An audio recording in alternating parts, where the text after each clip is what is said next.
जंग में रूस को बड़ी कामयाबी मिली है। रूस की सेना ने मारिउपोल पर कब्जे का ऐलान किया। मारिउपोल जीतने के बाद रूस का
लगे हुए हैं।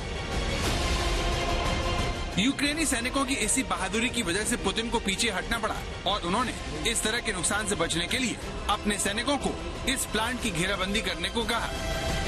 Предлагаемый штурм промышленной зоны считаю нецелесообразным.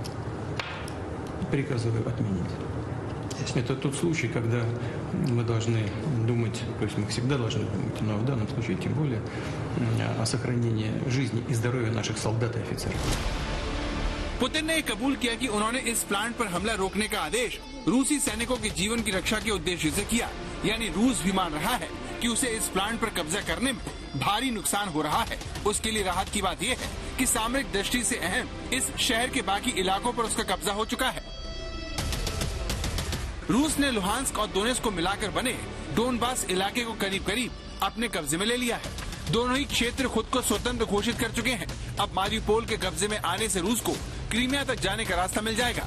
इसके अलावा मारिउपोल लंबे समय से अज़ोव सागर पर रणनीतिक रूप से अहम बंदरगाह रहा है, जहां से यूक्रेन इस्पात, कोयला और कॉर्क मध्य पूर्व और बाकी दुनिया को निर्यात करता है। इस तरह मारिउपोल पर रूसी कब्जा यूक्रेन की कमर तोड़कर रख देगा।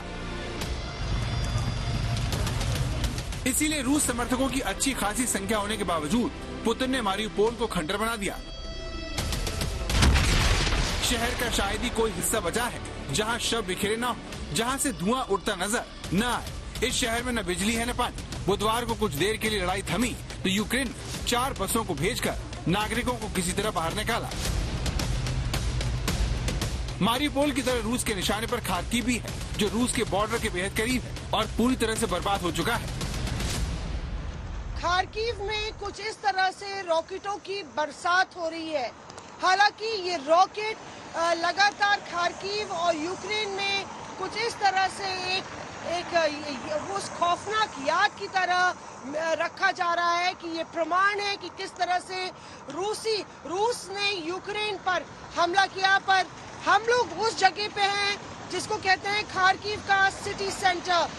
बाईं तरफ ये रॉकेट आपको नजर आता है और दाईं तरफ आप देखिए ये सिटी सेंटर की बिल्डिंग है जो गवर्नर की सीट मानी जाती है। कैबिनेट यहाँ पे बैठती है और यहाँ पे ये जो तस्वीर है, टूटे हुए शीशे, पूरी बिल्डिंग खाली है। रूस की कार्रवाई से अब तक यूक्रेन से देश छोड़कर भागने वाले लोगों की संख्या 50 लाख तक पहुँच गई है। फिर भी रूस पीछे हटने को तैयार नहीं है। रूस की तरफ से इंटरकॉन्टिनेंटल बैलिस्टिक मिसाइल सरमत का सफल परीक्षण इस बात का सबूत है, जिसके जरिए पुतिन की योजना नाटो के दबाव को कम करने की है, ताकि यूक्रेन का मनोबल तोड़कर डोनबास पर अपना नियंत्रण स्थापित किया जा सके।